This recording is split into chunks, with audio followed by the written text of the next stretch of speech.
Alkaline water vacancy बॅकली असेल, तर याला काय सांगाल? हे योग्य आहे? हो, अशा कारणाने योग्य म्हणेल मी.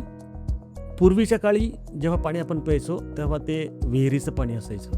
त्यावेळेस रासायनिक खतांचा प्रादुर्भाव नसायचा आणि जे पाऊस पडायचा तो नदी नाल्यातून खडकातून आदळत आपटत आपटत आपटत पाणी यायचं नदीला. ते पाणी विहिरीत पर्क्युलेट व्हायचं आणि विहिरीचं पाणी प्यायचं. तर त्यावेळेसचं पाणी अतिशय सुंदर होतं आणि ते त्यावेळेस जर त्याचा pH मोजला असेल तर कदाचित तो 7च्या वर सापडेल.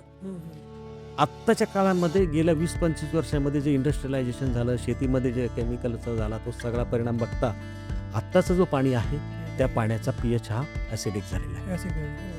बॉडी pH हा 7± असतो आणि बॉडी pH ज्याचा मेंटेन असेल तो निरोगी शरीर असतो. विषय जेव्हा मी खूप फूड खातो ते पण ॲसिडिक असतं. जठराग्नी जो म्हणतो हायड्रोक्लोरिक ॲसिड ते पण ॲसिड असतं. ॲसिडिक असतं. जेव्हा ॲसिडिक फूड ॲसिडिक सगळ्या गोष्टी जात असतात त्यावेळेस शरीराचा pH हा ॲसिडिककडे ॲसिडिक होतो. होतो. आणि मग बघा घरामध्ये असं एकही घर नाही की ज्या घरात ॲसिडिटीची गोळी नाही. नाही आता. मग ही ॲसिडिटी वाढते.